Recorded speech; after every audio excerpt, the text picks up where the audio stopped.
مولاي صل وسلم دائما أبدا على حبيبك خير الخلق كلهم. مولاي صل وسلم دائما أبدا على حبيبك خير الخلق كلهم. مولاي صل وسلم دائما أبدا. نحمده ونصلي ونسلم على رسوله الكريم. اما بعد فاعوذ باللہ من الشیطان الرجیم. بسم اللہ الرحمن الرحیم. تراہم رکعا سجدا یبتغون فضلا من اللہ ورضوانا. صدق اللہ العلی العظیم وصدق رسولہ النبی الکریم ونحن علی ذلک لمن الشاہدین والشاکرین والحمد للہ رب العالمین. حضرات گرامی، اللہ رب العزت نے نبی اکرم صلی اللہ علیہ وسلم کو خاتم النبیین بنا کر بھیجا. آپ کے بعد اب قیامت تک کوئی نبی یا رسول نہیں آئے گا.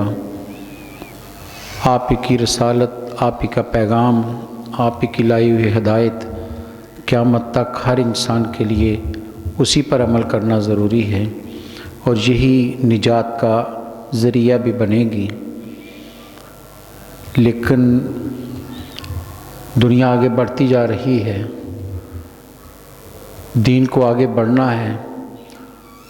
اب یہ دین کا پیغام جو ہے، یہ نبی صلی اللہ علیہ وسلم کے ان تیار کردہ وجودوں نے اپنے ذمہ لیا جنہوں نے نبی صلی اللہ علیہ وسلم سے براہ راست دین کو سیکھا اور پھر دنیا کو منتقل کیا، اور چلتے چلتے علماء صوفیاء کی صورت میں کریا کریا نگر نگر دین کی بات لوگوں تک پہنچائی جا رہی ہے، اور یہ سلسلہ تا قیامت جاری رہے گا. وہ لوگ منتخب وجود ہوتے ہیں جو دین کی اشاعت میں حصہ دار بن جاتے ہیں. دین کے پھیلانے میں جو اپنا کردار ادا کرتے ہیں، یہ ہر ایک کے بس کی بات نہیں ہے. یہ اللہ کی توفیق اور عطا سے ہوتا ہے کہ جسے وہ اپنے پیارے نبی کے دین کو پھیلانے کے لیے منتخب کر لے. یقیناً وہ بڑے لوگ ہوتے ہیں، عظیمت والے لوگ ہیں، تمام انسانوں سے برتر وجود ہوتے ہیں جو یہ فریضہ سر انجام دیتے ہیں. اور نبی اکرم صلی اللہ علیہ وسلم نے جس ماحول میں دین کو پھیلایا ہے، جس علاقے سے اس کی شروعات کی ہیں، وہ بڑا کٹھن علاقہ تھا، بڑا دشوار علاقہ تھا، سخت دل لوگوں کا علاقہ تھا، اکھڑ مزاج لوگوں کا علاقہ تھا. وہاں لوگ صدیوں سے ایک طریقے پر عمل کر رہے تھے، صدیوں سے ایک طرح کی زندگی بسر کر رہے تھے. ایسے میں ان کو آ کر کہنا کہ یہ کام چھوڑ دو، دوسری طرف آ جاؤ، یہ بہت مشکل مرحلہ ہوتا ہے. لوگ نہ صرف یہ کہ انکاری ہوئے بلکہ مزاحمت بھی کی،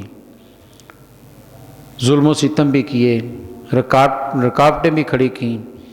ہر وہ کوشش کی جو اس دین کو روکنے کے لیے ممکن ہو سکتی ہے، لیکن دین تو بڑھتا ہی چلا گیا. یہ ان کے روکنے سے رک نہیں سکا، اور اس کی وجہ اللہ کا وہ وعدہ ہے جو رب نے قرآن مجید نے 2-3 جگہ پر ارشاد فرمایا کہ وَالَّذِي أَرْسَلَ رَسُولَهُ بِالْهُدَى وَدِينِ الْحَقِّ لِيُظْهِرَهُ عَلَى الدِّينِ كُلِّهِ، تاکہ دین سب پر غالب آ جائے. اس دین کو غالب آنا ہے، اس دین نے سب ادیان پر غالب. اور قرآن آگے کہتا ہے وَلَوْ كَرِهَ الْمُشْرِكُونَ، مشرک کتنا بھی اس بات کو ناپسند کریں، دین غالب آ کر رہے گا. دشمن کتنی کوششیں کر کے دیکھ لے، کتنی رکاوٹیں ڈال کر دیکھ لے، لیکن دین پھیلتا ہی جائے گا. اور تاریخ ثابت کر رہی ہے کہ مکے جیسے ماحول میں اگرچہ ایک ایک کر کے ایمان لا رہے تھے، لیکن دین رک نہیں رہا تھا، بڑھتا ہی جا رہا تھا. لوگوں نے میرے نبی صلی اللہ علیہ وسلم کی بات کی طرف متوجہ ہوئے اور اس کو قبول کیا، مانا، اور پھر ایسا مانا کہ کچھ بھی ہو گیا پھر پیچھے نہیں ہٹے. یہ سب سے بڑی بات جو قابل غور ہے کہ جب کہہ دیا کہ ہم آپ کو مانتے ہیں تو پھر زندگی کا کوئی لمحہ بھی ان کا ایسا نہیں نظر آتا جس میں انہوں نے انکار کیا ہو، کبھی کسی مصلحت کا شکار ہوئے ہوں، کبھی اپنی مرضی سے کوئی کام کرنے کی کوشش کی ہو۔ جب سر تسلیم خم کر دیا تو پھر سب کچھ مل جاؤ ماوا انہیں مان لیا، دنیاوی امور ہوں یا دینی امور ہوں، ہر ایک میں رہنمائی نبی صلی اللہ علیہ وسلم سے لی ہے۔ یہی تو وجہ ہے کہ وہ اتنے عظیم ہو گئے کہ کہاں خاک پر پڑے ہوئے لوگوں کو میرے سرکار نے فرمایا صحابی کا نجوم آسمان کے تارے بنا دیا، کہ اتنی عظمت شان اور رفت پر پہنچ چکے ہیں کہ جس طرح انسان زمین پر ہو اور تاروں کو دیکھنا چاہے تو سر پورا اٹھانا پڑتا ہے، پھر تارے آسمان پر نظر آتے ہیں۔ فرمایا میرے صحابہ رفت میں، شان میں، عظمت میں اتنے بلند تر ہیں کہ عام انسان ان تک پہنچ بھی نہیں سکتا، ان کا کردار اتنا اجلا ہے اور تارے چمکتے ہیں۔ یہ ایک ایک صحابی روشن ہے، ایک ایک صحابی کا وجود روشن تابندہ ہے، کیونکہ انہوں نے آفتاب رسالت سے فیض حاصل کیا ہے، ساری روشنیاں وہاں سے لی ہیں، اس لیے کوئی داغ ان کے کردار میں نہیں ہے، کوئی اندھیرا ان کے وجود میں نہیں ہے۔ پہلے جو بھی تھے جب دامن مصطفیٰ سے وابستہ ہوئے تو روشن ستارے بن گئے، چمکتے ہوئے ستارے بنا دیا۔ تو یہ نبی صلی اللہ علیہ وسلم نے مختصر سے وقت میں، نہایت مختصر وقت میں آپ نے انقلاب برپا کر کے دکھا دیا۔ جب آپ خطبہ حج دے رہے تھے عرفات کے میدان میں تو تاریخ کہتی ہے کہ کم و بیش 1,44,000 صحابہ کرام کی جماعت سامنے کھڑی تھی۔ کہاں لوگ ماننے کو تیار نہیں تھے، وہی مکہ تھا جہاں کوئی ماننے کو تیار نہیں تھا، لوگ پتھر برساتے تھے، لوگ گالیاں دیتے تھے، اور کہاں نبی صلی اللہ علیہ وسلم کھڑے ہیں عرفات کے میدان میں، پورا عرب کے قبائل سارے سامنے کھڑے مسلمان ہو کر، ایک ایک قبیلے میں اسلام پہنچا ہے، صحراؤں میں اسلام پہنچا، پورا عرب دامن اسلام سے وابستہ ہو چکا تھا۔ یہ نبی صلی اللہ علیہ وسلم کی وہ کہہ لیں کہ آپ کی ذات کا پہلو ہے کہ جو کسی دین پھیلانے والے کے لیے بڑی اس میں راہیں نکلتی ہیں کہ دین پھیلایا کیسے جاتا ہے۔ اور یہاں ایک چھوٹی سی بات بھی کہہ دوں، نبی صلی اللہ علیہ وسلم نے جو دین پھیلایا یہ سختی کے ساتھ نہیں پھیلایا، جبر کے ساتھ نہیں پھیلایا، آپ نے اپنے رویے کے ساتھ، کردار کے ساتھ، زبان پہ مٹھاس، لب و لہجے میں شیرینی، دوسرے کو محبت سے بلانا، پیار سے قریب کیا ہے اور ان کے اندر تبدیلی پیدا کر دی۔ آپ کسی کو برا بلا کہہ کے اس کو اپنے قریب نہیں لا سکتے۔ آپ نے پتھر تو کھائے ہیں لیکن پتھر مارنے والے کو بد دعا نہیں دی ہے۔ آپ نے گالیاں تو سنی ہیں لیکن گالی دینے والے کے لیے کبھی برا جملہ زبان سے نکلا نہیں ہے، خیر بخشی ہے۔ یہ تبلیغ کرنے والے کے لیے سب سے اہم بات یہ ہے کہ اس کے لب و لہجے میں مٹھاس ہو، شیرینی ہو، وہ لوگوں کے دلوں کو اپنی طرف کھینچتا ہو۔ جب آپ سختی کریں گے تو لوگ دین کی طرف نہیں آئیں گے۔ ہاں جب کفر نے للکارا تو میرے سرکار تلوار لے کر میدان بدر میں بھی نکلے ہیں، احد میں بھی گئے ہیں، خندق میں بھی پہنچے ہیں، حنین میں بھی گئے ہیں، اور حنین کی جنگ وہ جنگ ہے جس میں نبی صلی اللہ علیہ وسلم پہلی دفعہ خود تلوار لے کر میدان جنگ میں اتر آئے تھے، اور یہ پڑھتے ہوئے آئے تھے انا النبی لا کذب ان ابن عبد المطلب، لوگوں میں اللہ کا نبی ہوں، جھوٹا نہیں ہوں، اور مجھے تم جانتے میں عبد المطلب کا بیٹا ہوں۔ یہ رجز پڑھتے ہوئے میدان میں اترے تھے۔ کفر للکارے تو نکلے بھی ہیں لیکن ہر وقت تلوار لے کر نہیں کھڑے رہے، پیار سے لوگوں کو اپنے قریب کیا۔ یہ تبلیغ کا ایک بہت اہم ہتھیار ہے جو مبلغ کے لیے بہت ضروری ہے۔ تو بہرحال نبی صلی اللہ علیہ وسلم نے لوگوں کو دین کی طرف بلائے، صحابہ کرام کی جماعت تیار کی، عظیم تر بنا دیا۔ سوچئے جو باہر سے آیا آپ کے قریب آ کر عظیم بن گیا، اور جو ہے یہ آپ کے گھرانے کا، آپ کے خاندان کا، اور ان میں بھی وہ جو آپ کے گھر میں رہا ہو اس کی شان کا کون اندازہ کر سکتا ہے؟ جس کی پرورش میرے سرکار نے کی ہو، جو سایہ نبوت میں پروان چڑھا ہو، اس کی عظمت کا اندازہ کون لگا سکتا ہے؟ حبشہ سے آنے والے بلال کی شان یہ ہے کہ کعبے کی چھت پر کھڑا کر دیتے ہیں، اور جسے پہلے دن سے اپنے ساتھ نماز میں کھڑا کر لیا اس مولا علی کی مقام کو کون جان سکتا؟ میرے نبی صلی اللہ علیہ وسلم کا گھرانہ عظیم تر گھرانہ ہے، سب سے عظیم گھرانہ میرے نبی صلی اللہ علیہ وسلم کا۔ خود نبی صلی اللہ علیہ وسلم فرمایا اللہ نے ساری مخلوق میں سے بنی آدم کو منتخب کیا، بنی آدم سے اللہ نے حضرت ابراہیم علیہ السلام کی نسل کو پسند کیا، پھر منتخب کیا بنی اسماعیل کو، پھر بنو ہاشم کو، اور پھر ان میں سے مجھے منتخب کر لیا۔ فرمایا میں منتخب شدہ لوگوں میں سے منتخب کیا گیا وجود، سب سے بہترین لوگوں، اور قرآن اس کی گواہی دیتا ہے۔ قرآن کہتا ہے نبی صلی اللہ علیہ وسلم ہم نے آپ کو سجدہ گزاروں میں سے گزارا ہے، آپ کے آباء و اجداد میں کوئی بھی ایسا نہیں ہے جو بت پرستی کرتا ہو، سارے سجدہ کرنے والے ہیں، سارے نیک ہیں، سارے نیکی کے وجود تھے جن سے آپ کا وجود گزر کر آیا ہے۔ اس لیے آپ کے خاندان کا ایک ایک فرد معزز بھی تھا، محترم بھی تھا، لوگ عزت بھی کرتے۔ بنو ہاشم کی عزت تھی اسلام سے پہلے بھی۔ عرب کے قبائل میں سب سے زیادہ جس قبیلے کی خاندان کی عزت کی جاتی تھی وہ بنو ہاشم تھا، لوگ تکریم کی نظر سے دیکھتے تھے۔ اور ان کے سردار حضرت عبد المطلب میرے نبی کے دادا محترم، کیا ان کی شان اور ان کی عظمت ہے، کتنی جلال اور کتنا وقار ان کے اندر تھا، اللہ نے کتنی عظمتیں ان کو دے رکھی تھیں، کیونکہ نسبت میرے سرکار سے تھی، اس لیے وہ وجود بڑے تھے، لوگ ان کے سامنے جھکتے تھے آ کر۔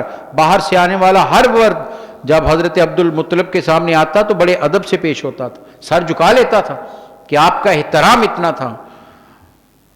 اس سے بڑی بات کیا ہو سکتی؟ ابرہہ جو کعبہ گرانے آیا تھا، ہاتھیوں کا لشکر لے کر آیا، سورہ فیل اس پر گواہ ہے، مکہ سارا بھاگ گیا، شہر خالی کر گیا، ڈر گئے۔ مکے میں ایک ہی وجود ہے، حضرت عبد المطلب سردار مکہ، خود چل کر گئے۔ ابرہہ کے جہاں قیام کیا تھا اس کے خیموں کے پاس گئے، اس کے ہرکاروں نے پوچھا کیا بات ہے، کدھر آئے ہو؟ کہا تمہارے سردار سے ملنا ہے۔ کہا وہ تو بادشاہ ہے۔ کہا اسی سے ملنا چاہتا ہوں۔ کہا آپ کون ہو؟ کہا میں سردار مکہ ہوں۔ انہوں نے جا کر ابرہہ کو بتایا کہ سردار مکہ آیا ہے، اور تاریخ کہتی ہے ابرہہ کہنے لگا وہ یقیناً مجھ سے معافی مانگنے آئے ہوں گے، منت سماجت کریں گے، میرے سامنے جھکیں گے، کہیں گے کہ کعبے کو نہ گراؤ، مجھ سے معافیاں طلب کریں گے۔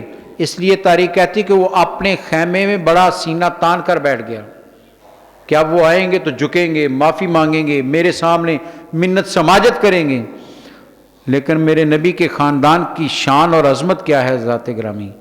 تاریخ کہتی کہ وہ بیٹھا تھا اپنے خیمے میں بڑا سینہ تان کر، میرے نبی کے دادا محترم سردار مکہ حضرت سیدنا عبد المطلب جب خیمے میں داخل ہوئے تو تاریخ کہتی ابرہہ اپنی جگہ پر کھڑا ہو گیا، استقبال کے لیے کھڑا ہو گیا۔ یہ بات، اس بات کا اظہار تھا، اس میں اشارہ تھا، اس میں ارے اس وجود کا احترام نہیں کرو گے تو کرو گے کس کا؟ ہم نے تو بڑے سے بڑے کو ان کے سامنے کھڑا کر دیا ہے، کیونکہ جو ان کی نسل سے آنے والا ہے وہ تو کائنات کا سب سے بڑا وجود ہے۔ اور یہ بات نبی صلی اللہ علیہ وسلم کے ساتھ بھی پیش آئی تھی۔ جب مکے میں تبلیغ کی، ابو جہل نہیں مان رہا، مشورے ہوئے کیا کیا جائے، تو کہنے لگے کسی عالم کو بلاؤ، ان سے سوال کرے، یہ تو پڑھنے کے لیے گئے نہیں کسی کے پاس، کتابوں کے ماہر کو بلاؤ۔ تو کہا یمن میں ایک ہے حبیب، اس کا نام ہے، اسے بلاتے ہیں۔ حبیب یمنی کو بلایا گیا کہ آؤ ہمارے پاس ایک نے نبوت کا دعویٰ کیا، اس سے سوال کرنے ہیں۔ میلہ سجا لیا گیا، کعبہ کے ساتھ، حتیم کے ساتھ، کوہ ابو قبیس کے قریب مجلس سج گئی، پورا مکہ وہاں جمع ہے، سارے سردار وہاں جمع ہیں۔ نبی صلی اللہ علیہ وسلم کو پیغام دیا گیا، 14ویں رات ہے چاند کی، آپ کو پیغام دیا گیا کہ ذرا تشریف لائیے، آئیے ذرا آپ سے سوال کرنے ہیں۔ اور ابو جہل کھڑا ہو گیا، ابھی یہ سرکار نہیں آئے، اور کہنے لگا اے مکے والو سنو، ابھی محمد صلی اللہ علیہ وسلم آئیں گے، کوئی بھی ان کے آنے پر کھڑا ہو کر استقبال نہ کریں، کوئی بھی کھڑا نہ ہو، تاکہ انہیں احساس ہو جائے کہ ہم ان کی عزت نہیں کرتے۔ کوئی بھی استقبال کے لیے کھڑا نہ ہو، سب بیٹھے رہیں۔ یہ سب کو تبلیغ کی ابو جہل نے، سب کو بتایا، بڑی سختی سے کہا۔ میرے نبی صلی اللہ علیہ وسلم گھر سے نکلے، حضرت جابر کہتے ہیں آپ نکلے تو آپ نے جبہ پہنا ہوا تھا۔ آپ فرماتے ہیں کبھی میں سرکار کے چہرے کو دیکھتا، کبھی چاند کو دیکھتا تھا۔ تو صحابہ نے پوچھا بعد میں کہ جابر پھر تیرے دل نے فیصلہ کیا کیا؟ تو کہنے لگے خدا کی ذات کی قسم میرے محبوب کا چہرہ چاند سے حسین تر تھا، چاند سے بھی حسین چہرہ تھا۔ سرکار تشریف لائے، ابھی آپ اس پنڈال میں داخل ہی ہوئے تھے، تاریخ کہتی ہے کہ سب سے پہلے ابو جہل اپنی نشست پر کھڑا ہو گیا۔ جب اس کو دیکھا تو پورا پنڈال کھڑا ہو گیا۔ رب نے بتا دیا ارے ان کے لیے تو ہم نے فرشتے کھڑے کر دیے تھے معراج کی رات، تم کیا حیثیت رکھتے ہو؟ یہ تو عظیم تر وجود ہے، ان کے لیے تو کائنات کھڑی ہو جاتی ہے، وقت تھم جاتا ہے، ارے سورج پلٹ آئے گا ان کے اشارے پر، ابھی تم دیکھو گے چاند ٹوٹ کر تمہارے قدموں میں آ گرے گا، ارے تم نہیں کھڑے ہوگے، ان کی عزت کا باعث تو تمہارا وجود نہیں ہے، ہم ان کی شان بڑھانے والے ہیں، ہم ان کی عظمت کا اظہار کرنے والے ہیں۔ تو یہ گھرانہ میرے سرکار کا، جس گھرانے کو عظمتیں میرے سرکار سے ملی ہیں، اور اس گھرانے میں میرے نبی صلی اللہ علیہ وسلم کے دادا محترم کا جب وصال ہونے لگا تو نبی صلی اللہ علیہ وسلم کی عمر مبارکہ 8 سال تھی۔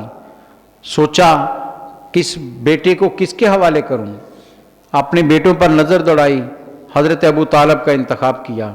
کثیر العیال تھے، بچوں والے تھے، اور تاریخ کہتی کوئی اتنی خوشحالی نہیں تھی، لیکن دادا محترم نے اس لیے انتخاب کیا کہ انہوں نے کہا کہ اس کے دل میں بچوں کے لیے محبت ہے، یہ ضرور میرے اس بیٹے کی حفاظت کرے، ان کے حوالے کیا، اور حضرت ابو طالب نے حق ادا کیا ہے، لمحہ لمحہ نبی صلی اللہ علیہ وسلم کا ساتھ دیا ہے۔ 3 سال شیب ابی طالب میں جب پورا مکہ بائیکاٹ کر بیٹھا تھا کہ ان سے کلام بھی نہیں کرنا، لینا بھی نہیں، کچھ دینا بھی نہیں ہے، 3 سال میرے نبی کا خاندان بنو ہاشم مکے کے ساتھ جو پہاڑی ہے وہاں گھاٹی میں جا کر 3 سال رہے ہیں۔ اس گھاٹی کو آج بھی تاریخ میں شیب ابی طالب کہا جاتا ہے۔ 3 سال قیام کیا ہے، پورا مکہ پہرا دیتا تھا کہ کھانے کو کہاں ملے۔ حضرت ابو طالب بھی ان کے ساتھ ہیں، بوڑھے ہو چکے تھے، لیکن نبی صلی اللہ علیہ وسلم کا لمحہ لمحہ ساتھ دیا ہے۔ گھاس کے تنکے اٹھا کر بھوک مٹائی ہے، لیکن نبی صلی اللہ علیہ وسلم کا ساتھ نہیں چھوڑا، ہر قدم ساتھ دیا ہے۔ کہتے ہیں ایک دن نبی صلی اللہ علیہ وسلم حضرت عباس سے کہا اپنے چچا سے، کیا چچا ابو طالب کے حالات کو بہتر نہیں ہے، انہوں نے بڑا تعاون کیا، بڑی میرا خیال رکھا ہے، اب ہمیں بھی ان کی خدمت کرنی چاہیے۔ تو کہا کیسے کریں؟ تو نبی صلی اللہ علیہ وسلم حضرت ابو طالب سے کہا کہ اپنا یہ بیٹا مجھے دے دو۔ حضرت علی کو مانگ لیا ان سے کہ یہ بیٹا مجھے دے دو، میں اس کو پالتا ہوں۔ 6-7 سال کی عمر ہوگی حضرت علی کی، میرے نبی صلی اللہ علیہ وسلم کے گھر میں تشریف لے آئے۔ اس وقت سے لے کر پھر جوانی تک میرے نبی نے ان کی پرورش کی ہے، قدم قدم لمحہ لمحہ مولا علی شیر خدا کو اپنے سایوں میں رکھا ہے۔ یہی تو وجہ ہے کہ کسی محاذ پر، کسی مقام پر مولا علی شیر خدا رضی اللہ عنہ کے قدم ڈگمگائے نہیں۔ مشکل سے مشکل دور بھی آیا، سختی سے سختی بھی آئی۔ سوچئے اس سے بڑا سخت لمحہ کون سا ہو سکتا ہے کہ مکہ سارا تلواریں لے کر نبی صلی اللہ علیہ وسلم کے گھر کا محاصرہ کیے بیٹھا ہے، کہ آج محمد صلی اللہ علیہ وسلم کو ہم نے نعوذ باللہ قتل کر دینا ہے، ننگی تلواریں لے کر گھر کا محاصرہ کیے بیٹھے ہیں۔ میرے سرکار نے مولا علی کو بلایا کہ اے علی مجھے حکم مل گیا ہے کہ آپ ہجرت کر جائیں۔ تو مولا علی نے کہا یا رسول اللہ میرے لیے حکم کیا ہے؟ فرمایا تم میری چارپائی پر لیٹ جاؤ، یہ میری چادر، وہ سبز رنگ کی چادر تھی جو حضرت مولا علی کو عطا کی، فرمایا یہ چادر اوڑھو اور لیٹ جاؤ، کیوں کہ صبح ان کی امانتیں لوٹا کر آنا، ان کی امانتیں میرے پاس ہیں، صبح ان کی امانتیں واپس کر کے آنا۔ کہتے ہیں بعد میں مولا علی واپس پہنچ گئے تھے مدینہ، تو بعد میں ساتھیوں نے کبھی بیٹھی نشست میں سوال کیا کہ مولا علی وہ بڑی خوفناک رات تھی، بڑی خطرناک رات تھی، دشمن تلواریں لیے بیٹھا ہے، حملہ کسی وقت بھی کر سکتے ہیں، ارادہ کر کیا یہ قتل کرنے کا، دنیاوی سارے اسباب لے کر آئے ہیں۔ اس وقت اس چارپائی پر لیٹنا بہت مشکل کام تھا، بڑا سخت مرحلہ تھا، نیند کہاں آئی ہوگی، خوف میں مبتلا رہے ہوگے۔ تو مولا علی شیر خدا نے کیا جواب دیا؟ کہا لوگوں اپنی پوری زندگی میں اتنی گہری اور سکون کی نیند نہیں سویا جتنا اس رات سویا ہوں۔ لوگوں نے پوچھا وجہ کیا تھی، باہر تو تلواریں لیے کھڑے ہیں؟ فرمایا اس لیے کہ میرے سرکار نے کہا تھا کہ علی صبح ان کی امانتیں لوٹا کر آنا، مجھے یقین ہو گیا تھا کہ رات مجھے موت نہیں آئے گی۔ میرے سرکار نے فرما دیا ہے کہ صبح ان کی امانتیں لوٹانا، اس لیے میں سکون سے سو گیا تھا کہ علی سو جاؤ، آج رات تمہیں موت کا کوئی دڑکا نہیں ہے۔ یہ محبت رسول ہے، عشق رسول اس کو کہتے ہیں کہ اپنے نبی کے کہے ہوئے ایک ایک لفظ پر اتنا فدا ہونے والا وجود، وہ مولا علی شیر خدا۔ اور یہ گھرانہ کتنا عظیم گھرانہ ہے۔ حضرت مولا علی شیر خدا کی والدہ فاطمہ بنت اسد ان کا نام ہے، حضرت ابو طالب کی بیوی، نبی صلی اللہ علیہ وسلم کی چچی، بڑی خدمت کی نبی صلی اللہ علیہ وسلم کی۔ تاریخ کبھی پڑھی ہے حضرت فاطمہ کے حالات، سچی بات ہے کہ اتنی خدمت کی ہے نبی صلی اللہ علیہ وسلم کی، کبھی کبھی اپنے بچوں کو پیچھے کر دینا، سرکار کی خدمت زیادہ کرتی تھی، سب سے زیادہ خیال سرکار کا رکھتی تھی، اپنے بچوں کی بھی اتنی کیئر نہیں کرتی تھی، فدا ہوتی تھی سرکار پر۔ مدینہ ہجرت کر کے آ گئیں، نبی صلی اللہ علیہ وسلم مدینہ چلے گئے، ان کا وصال ہو گیا تو نبی صلی اللہ علیہ وسلم نے کہا لحد کھودو، لحد تیار کی گئی، کہا جنازہ وغیرہ ہو گیا جب، تو کہا ابھی لٹانا نہیں، میں آتا ہوں۔ خود سرکار لحد پر تشریف لے گئے۔ حضرات گرامی ذرا چشم تصور سے اندازہ تو کیجئے میرے سرکار کی رحمتوں کا۔ تاریخ کہتی نبی صلی اللہ علیہ وسلم حضرت فاطمہ بنت اسد اپنی چچی کی قبر پر تشریف لے گئے، ابھی دفن نہیں کیا، لحد تیار کی گئی تھی، آپ تشریف لے گئے۔ صحابہ کہتے ہم نے دیکھا کہ سرکار لحد میں اتر گئے، لحد میں اتر کر لحد میں لیٹ گئے، اور لحد میں لیٹ کر چاروں طرف ہاتھوں سے دیواروں کو اس کو ہاتھ مارے اور ایک جملہ کہا، اے قبر دھیان سے میری چچی آ رہی ہے، میری چچی آ رہی ہے، اس نے میری بڑی خدمت کی، اسے تنگی نہ ہو جہاں پر۔ سوچئے جس قبر میں میرے نبی صلی اللہ علیہ وسلم لیٹ کر قبر کو حکم دے رہے ہوں کہ آنے والے کے لیے راحت کا باعث بننا ہے، جنت اس سے بڑھ کر کیا ہو سکتی ہے، اس سے بڑھ کر جنت کیا ہو سکتی ہے۔ خود اپنی قمیص عطا کی ان کے لیے کہ یہ کفن کے اوپر ڈال دینا، وہ محبتیں کی ہیں نبی صلی اللہ علیہ وسلم۔ کیوں؟ فرمایا اس چچی نے میری بڑی خدمت کی، میرا بڑا خیال رکھا ہے، ہر لمحہ میری فکر کرتی رہتی تھی۔ تو مولا علی شیر خدا لمحہ لمحہ دیکھتے تھے کہ گھر میں اس وجود کے ساتھ پیار کس طرح کیا جاتا ہے، اسی ماحول میں پروان چڑھے ہیں۔ کہتے ہیں ایک دن گھر تشریف لائے، حضرت خدیجہ کے گھر میں تھے نبی صلی اللہ علیہ وسلم، جب گھر میں آئے تو نبی صلی اللہ علیہ وسلم آگے کھڑے ہیں، ام المومنین حضرت خدیجہ پیچھے کھڑی ہیں اور کچھ کام کر رہے ہیں، عمل کر رہے ہیں۔ آپ ٹھہر کے دیکھتے رہے، وہ فارغ ہوئے تو آپ نے سوال کیا کہ یہ کیا کر رہے تھے؟ فرمایا ہم نماز پڑھ رہے تھے۔ کہا وہ کیا؟ تو نبی صلی اللہ علیہ وسلم بتایا کہ یہ اللہ کا پیغام آیا ہے، میں نبی ہوں۔ ایک دن کے توقف کے بعد کہتے ہیں اگلے دن صبح ہی صبح مولا علی تشریف لائے اور کہا کہ مجھے بھی اپنی غلامی میں لے لیجیے۔ اور تاریخ کہتی ہے تیسرا فرد جس نے نماز میں شرکت کی ہے وہ مولا علی شیر خدا تھے۔ 10 سال تاریخ عمر لکھتی ہے ان کی کہ تقریباً 10 سال کی عمر تھی مولا علی شیر خدا کی۔ نبی صلی اللہ علیہ وسلم نے خاندان کو بلایا، سارے خاندان کی دعوت کی، کھانے کے بعد آپ نے خطبہ ارشاد فرمایا کہ اللہ نے مجھے نبی بنا کر بھیجا ہے، توحید کی طرف آؤ، بت پرستی چھوڑ دو، دین ان کے سامنے پیش کیا۔ خاندان کے بڑے بڑے ناراض ہو گئے۔ آپ کا چچا ابو لہب تو اس حد تک غصے میں آیا کہ ہاتھ اٹھا لیا مارنے کے لیے کہ ماروں گا میں آپ کو، یہ کیا بات کر رہے ہیں، سارے پریشان۔ کہتے ہیں پیچھے سے ایک چھوٹا سا بچہ کھڑا ہو گیا 10 سال کا، مولا علی شیر خدا، سارے ان کی طرف دیکھنے لگے کہ یہ بچہ کیا کہنے لگا ہے۔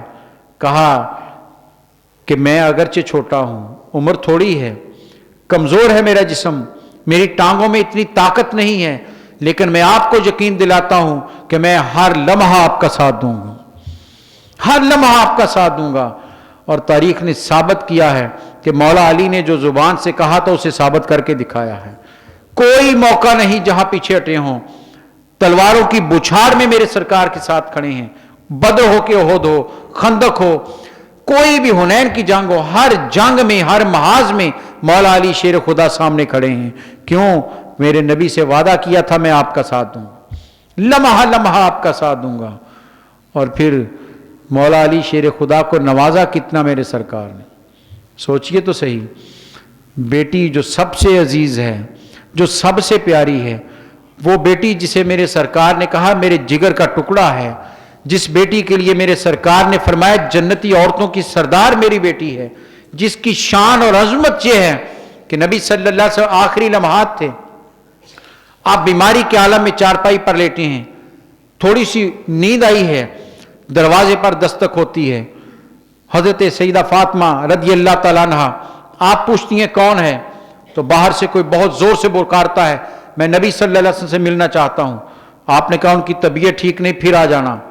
پھر تھوڑی دیر کے بعد دستک ہوتی ہے، پھر وہی سوال کرنے والا سوال کرتا ہے، آپ پھر کہتی ہیں کہ طبیعت ٹھیک نہیں، چلے جاؤ۔ 3 مرتبہ یہ ہوتا ہے۔ تیسری مرتبہ دستک دی تو حضرت فاطمہ غصے میں آ گئی، کہا تمہیں سمجھ نہیں آ رہی کہ میں کہہ رہی ہوں ان کی طبیعت ٹھیک نہیں، تم بعد میں آ جانا، تم جاتے کیوں نہیں ہو؟ یہ گفتگو ہو رہی تھی، میرے سرکار کی آنکھ کھل گئی۔ کہا بیٹی کس سے باتیں کر رہی ہو؟ کہا ابا جان باہر کوئی اکھڑ مزاج کھڑا ہے، اسے بات سمجھ نہیں آ رہی، وہ اصرار کر رہا ہے کہ ملنا چاہتا ہوں، میں اسے کہہ رہی ہوں کہ بعد میں آ جانا۔ مسکرائے میرے سرکار، یہ گھرانہ میرے سرکار کا گھرانہ ہے، یہ شان ہے میرے نبی صلی اللہ علیہ وسلم کے خاندان کی۔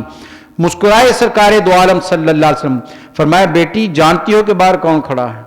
کہا ابا جان کوئی اکھڑ ہے، کوئی صحرائی ہے، کوئی بدوی ہے۔ فرمایا بیٹی نہیں، یہ وہ ہے جو کسی سے اجازت طلب نہیں کرتا، یہ ملک الموت کھڑا ہے، تیرے گھرانے کی شان اتنی ہے کہ جب تک تو اجازت نہیں دے گی یہ گھر میں داخل نہیں ہوگا، تیری اجازت۔ فرمایا تو قیامت تک اجازت نہ دے یہ باہر کھڑا رہے گا، تیری اجازت کے بغیر اندر داخل نہیں ہوگا، یہ شان میرے نبی کے گھرانے کی۔ وہ بیٹی سوچا کہ اس کی شادی کر دوں۔ کون باپ ہے جو نہیں چاہتا کہ بیٹی جس گھر میں جائے سکھی رہے، عالیشان محل ہو، دولت میں کھیلے، کام کرنے والے آگے پیچھے پھریں، وہ شہزادیوں کی طرح رہے۔ ہر باپ کی خواہش یہ ہوتی ہے، خواہ غریب ہو یا امیر ہو، ہر ایک کے دل کی تمنا یہ ہوتی ہے۔ آج تو امام الانبیاء اپنی بیٹی کی شادی کرنا چاہتے ہیں، کائنات کا محبوب وجود اپنی بیٹی کی شادی کرنا چاہتا ہے۔ نگاہ انتخاب اٹھی، مولا علی کو بلایا، کہ علی میں اپنی بیٹی کی شادی تجھ سے کرنا چاہتا ہوں، تیرے پاس ہے کیا؟ اور میں سمجھتا ہوں سرکار نے یہ پوچھا اس لیے تھا، خبر تو انہیں پہلے سے تھی، پوچھا اس لیے تھا تاکہ لوگوں کو خبر ہو جائے کہ مولا علی کے پاس تھا کیا، تاریخ میں محفوظ ہو جائے۔ کہا یا رسول اللہ صلی اللہ علیہ وسلم میرے پاس تو کچھ بھی نہیں۔ کہا کچھ تو ہوگا۔ کہا یا رسول اللہ ایک گھوڑا ہے، ایک زرہ ہے۔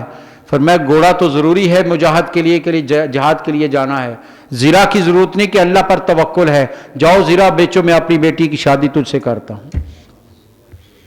یہ شہزادی ہے میرے سرکار کی، یہ کائنات کے محبوب وہ رسول صلی اللہ علیہ وسلم جو اشارہ کریں تو چاند ٹوٹ کر قدموں میں آ جائے، جو حکم دیں تو پتھر کلمہ پڑھنے لگ جائے۔ بیٹی کو رخصت کرنا ہے، انتخاب اس وجود کا کیا جس کے پاس دنیاوی ساز و سامان نہیں ہے۔ کیا تھا مولا علی کے پاس؟ وہ کچھ تھا باطنی علوم میں، باطنی امور میں اتنے عروج پر تھے کہ تاریخ کبھی اس کا اندازہ نہیں کر سکتی۔ فرمایا تھا نبی صلی اللہ علیہ وسلم انا مدینۃ العلم والی بابھا، ارے جو علم جہاں سے دنیا کو ملا ہے یہ شہر علم تو میں ہوں، اور اس شہر علم میں آنا چاہتے ہو تو باب علی سے گزرنا پڑے گا، علی کے قدموں کو بوسہ دے کر آؤ گے تو علم حاصل کر سکتے ہو، ورنہ علم تمہیں نہیں مل سکتا ہے۔ وہ شان مولا علی، صحابہ اکرام کہتے ہیں ہم میں سے کوئی ایسا نہیں تھا جو کبھی یہ کہتا ہو کہ جو چاہے سوال مجھ سے کرو میں تمہیں جواب دوں گا۔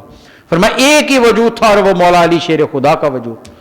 میں اکثر کہا کرتے جو چاہتے ہو سوال کرو، بلکہ یہاں تک ایک دن فرمایا مجھ سے سوال کرو، فرمایا میں قرآن کی ایک ایک آیت کے بارے میں تمہیں بتا سکتا ہوں کہ کون سی آیت سردیوں میں نازل ہوئی، کون سی گرمیوں میں نازل ہوئی، صبح کے وقت نازل ہوئی، شام کے وقت نازل ہوئی، جب نازل ہوئی تو سرکار کہاں تشریف فرما تھے، اس وقت میرے سرکار نے لباس کیا پہنا تھا، میرے سرکار بیٹھے تھے یا کھڑے تھے، سواری کون سی تھی۔ فرمایا میں ایک ایک چیز کا علم تمہیں دے سکتا ہوں۔ یہ مولا علی شیر خدا، یہ علم کا دروازہ ہے۔ وہ میرے نبی صلی اللہ علیہ وسلم کے پیارے، آپ نے مواقعات قائم کی مدینہ میں ہجرت کے بعد، تو مولا علی گھر سے تشریف لائے، کہا یا رسول اللہ صلی اللہ علیہ وسلم آپ نے سب کو بھائی بھائی بنا دیا، میرا کسی کو نہیں بنایا. فرمایا علی کیوں پریشان ہوتے ہو, کیا تجھے پسند نہیں کہ تو میرا بھائی ہے, تو میرا بھائی ہے. ایک ایک مقام پر عظمت مولا علی کو واضح کیا نبی صلی اللہ علیہ وسلم نے, ان کی شان کو واضح کیا ہے, ان کی عظمت کو واضح کیا ہے. یہاں تک روایت میں ہے آپ نے فرمایا علی کے چہرے کو دیکھنا عبادت ہے. اور حضرت ابوبکر صدیق کے بارے میں ایک روایت ہے کہ بیماری کے عالم میں تھے, آخری لمحات تھے, مولا علی ان کی عیادت کے لیے آئے, طبیعت ٹھیک نہیں ہوئی حضرت ابوبکر صدیق کی, مولا علی تشریف لائے تو آپ بیٹھ گئے قریب, تو حضرت ابوبکر صدیق ٹک ٹکی باندھ کر مولا علی کے چہرے کو دیکھتے جا رہے ہیں. مولا علی نے کہا ابو بکر حالات کیسے ہیں, طبیعت کیسی ہے؟ فرمایا علی ٹھہر جاؤ, پہلے مجھے عبادت تو کر لینے دو. یہ محبتیں ان صحابہ اکرام کی, یہ قربتیں ان صحابہ اکرام کی, ایک دوسرے کے ساتھ یوں محبت کرتے تھے کہ کوئی ان میں دوئی پیدا نہیں کر سکتا تھا. آئیے ہم بھی ان صحابہ اکرام کی ان محبتوں کو اپنے اندر سمیٹنے کی کوشش کریں, اپنے اندر اتارنے کی کوشش کریں. مولا علی شیر خدا کا ایک پہلو جو شاید پہلے بھی ایک دو دفعہ آپ کے سامنے رکھا, میں سمجھتا ہوں کہ آج ہمیں مولا علی سے محبت کا اگر دعویٰ ہے تو آپ کے اس واقعہ کو اپنے سامنے ہمیشہ رکھنا چاہیے کہ وہ مقام کس پر فائز تھے. جنگ ہو رہی ہے, آپ نے دیکھا آپ کی آنکھوں کے سامنے ایک کافر نے 2 مسلمانوں کو شہید کیا, مولا علی پیچھے لپکے اسے گرا لیا, تلوار سوتی, سر جدا کرنے لگے. تاریخ کہتی اس نے آگے سے آپ کے چہرے کی طرف تھوکنے کی کوشش کی, مولا علی شیر خدا نے چھوڑا, پیچھے چلے گئے, چھوڑائے. ساتھیوں نے بعد میں کہا کہ مولا علی کیا ہو گیا آپ کو, ہم نے خود دیکھا کہ اس نے 2 مسلمانوں کو شہید کیا تھا, آپ نے گرا بھی لیا, مارا کیوں نہیں؟ تو جواب سنیے مولا علی شیر خدا کا. حضرات گرامی ہم یا علی کا نعرہ تو لگاتے ہیں, سیرت علی کو بھی اپنانے کی کوشش کریں. کیا فرمایا مولا علی شیر خدا نے؟ فرمایا یقیناً اس نے ایسا کیا تھا, 2 مسلمانوں کو شہید کیا تھا, میں نے گرا بھی لیا, لیکن جب میں مارنے لگا تو اس نے میری طرف تھوکنے کی کوشش کی. تو ساتھیوں نے کہا پھر تو ضروری تھا کہ مارتے. فرمایا یہی تو تمہیں خبر نہیں ہے, ارے ہم ذات کے لیے نہیں لڑتے, ہم خدا کے لیے لڑتے ہیں. اب اگر میں مارتا تو میرا ذاتی غصہ اس میں شامل ہوتا, اور علی ذات کے لیے کبھی نہیں لڑتا, رب کی رضا کے لیے لڑتا. یہ کردار ہے مولا علی شیر خدا کا. آج یہ سیرت اپنانے کی کوشش بھی کرنی چاہیے. ہم تو بائی کی بات کو لے کر بیٹھ جاتے ہیں, ہم تو اپنے ہمسائے کی بات کو چھوڑنے کو تیار نہیں ہیں, ہم تو اپنے قریبی عزیز کو بدلہ جب تک نہ لیں ہم اس کو چھوڑتے نہیں ہیں, اور نعرہ یا علی کا لگاتے ہیں. اور مولا علی کا کردار یہ ہے کہ اپنی ذات کی خاطر کبھی بدلہ نہیں لیا, اور یہ اسوہ میرے سرکار کا ہے. ام المومنین سیدہ عائشہ صدیقہ رضی اللہ تعالیٰ عنہ, آپ فرماتی ہیں نبی صلی اللہ علیہ وسلم نے پوری زندگی کبھی اپنی ذات کے لیے کسی سے بدلہ نہیں لیا. لوگوں نے گالیاں بھی دی, آپ نے مسکرا کر برداشت کر لی. لوگوں نے پتھر بھی برسائے, آپ نے دعا ہی دی ہے. اپنی ذات کے لیے کبھی بدلہ نہیں لیا. لیکن جب رب کی عزت اور اس کی عظمت کی بات آئی ہے, تلوار لے کر میدان میں گئے ہیں, اپنی ذات کے لیے کسی سے بدلہ نہیں لیا, سب کو معاف کر دیا, جو بھی آیا اسے معاف کرتے چلے جائے. یہ صحابہ اکرام اور اہل بیت اطہار کے اندر آپ نے چیز بھر دی تھی کہ جیو تو اللہ کے لیے, راضی رہو تو اللہ کی رضا پر, موت آئے تو اسی کے راستے میں. اور مولا علی کو موت کیسی آئی ہے؟ مسجد کے دروازے پر امیر المومنین آوازیں دیتا آ رہا ہے, الصلاۃ الصلاۃ کی آوازیں دیتا آ رہا ہے. کتنا بڑا آدمی, امیر المومنین ہیں, خلیفہ راشد ہیں, لیکن فجر کے لیے گھر سے خاموشی سے نہیں آ رہے, لوگوں کو جگاتے آ رہے ہیں. لوگوں نماز کا وقت ہو گیا, لوگوں نماز کا وقت ہو گیا. اور آپ کی آواز سے ابن ملجم نے پہچانا, اور دروازے کے کوفہ کی جامع مسجد کے دروازے پر آپ پر حملہ کیا. اور مولا علی شیر خدا نے یہی کہا تھا, ارے تو کامیاب نہیں ہوا, کعبے کے رب کی قسم کامیاب تو میں ہو گیا. کہ مسجد کے دروازے پر نماز کے لیے آتے ہوئے, لوگوں کو دعوت نماز دیتے ہوئے, مسجد میں داخل ہوتے ہوئے رب کی رضا پر شہید ہو رہا ہوں, اس سے بڑی کامیابی کیا, اس سے بڑی کامیابی کیا ہے؟ اور پھر اپنے بیٹے امام حسن کو بلایا, وہ ابن ملجم پکڑا گیا, لوگوں نے پکڑ لیا اسے, تو اپنے بیٹے بڑے امام حسن کو بلایا, کہا بیٹا بات سنو، اب لمحہ کون سا ہے، اس زخم سے مولا علی دنیا سے چلے گئے، اتنا شدید زخم آیا، امیر المومنین ہیں، بیٹے کو بلا کر اسے نصیحت کیا کر رہے ہیں؟ کہا بیٹا ایک حدیث سنو میرے سرکار کی، سرکار دو جہاں صلی اللہ علیہ وسلم نے فرمایا تھا کہ ایک کے بدلے ایک تلوار ماری جائے گی، خبردار کسی کے جسم کا مسئلہ نہیں کرنا۔ بیٹا اس نے ایک تلوار مجھ پر ماری ہے، اگر میں اس زخم سے مارا گیا تو اس کو بدلے میں قاتل کو سزا دی جائے گی، ایک ہی تلوار سے اس کا سر تن سے جدا کرنا ہے، اس کے جسم کے اعضاء نہیں کاٹنے۔ آخری لمحات میں حدیث رسول سنا رہے ہیں۔ یہ ہے علم کا دریا، یہ ہے عشق مصطفیٰ میں ڈوبا ہوا وجود، جو لمحہ لمحہ اپنے نبی صلی اللہ علیہ وسلم سے محبت کرنے والے تھے اور مخلوق کے لیے اتنے خیر خواہ، اتنے سخاوت کرنے والے کہ کبھی دروازے پر آنے والے کو خالی لوٹایا نہیں ہے، جو بھی آ گیا سائل اسے دیا ہے۔ آخری بات اچانک یاد آئی، ایک ادیب نے بڑی خوبصورت بات لکھی ہے، وہ کہتا ہے میں مدینہ شریف پہنچا، باب جبریل کے پاس کھڑا ہوا تو مجھے وہ روایت یاد آ گئی۔ ایک روایت ہے کہ نبی صلی اللہ علیہ وسلم گھر میں تشریف فرما تھے، باہر سے کسی نے آواز دی، بھوکا ہوں، سائل ہوں، حاجت مند ہوں۔ نبی صلی اللہ علیہ وسلم نے بیٹی سے کہا، حضرت فاطمہ سے، بیٹی دیکھو کون ہے؟ کہا ابا جان کوئی سوال کرنے والا ہے، کوئی محتاج آیا ہے۔ تو میرے نبی صلی اللہ علیہ وسلم نے فرمایا بیٹی اسے کچھ عطا کرو، اسے کچھ دو۔ سیدہ کائنات نے اس کو کچھ دیا۔ وہ ادیب جملہ لکھتا ہے وہاں پر، آئیے ہم بھی اپنے ہاتھوں کو پھیلا کر دربار رسالت میں حاضر ہو جائیں، ایک ہی التجا کریں، یا رسول اللہ صلی اللہ علیہ وسلم، باہر سے سائل نے آواز دی تھی، آپ نے پیاری بیٹی سے کہا تھا بیٹی اسے خالی نہ جانے دینا، اسے دو، عطا کر دو۔ یا رسول اللہ آج ہم بھی ہاتھ پھیلائے آپ کے دروازے پر کھڑے، اپنی بیٹی کا صدقہ ہمیں بھی عطا کر دیجئے، لاڈلی کے واسطے ہماری بھی خطائیں معاف کر دیجئے، ہم بھی زمانے کے ستائے ہوئے لوگ ہیں، ہمیں بھی دنیا نے بہت تنگ کیا ہوا ہے، ہم بھی حالات کے مارے ہوئے ہیں۔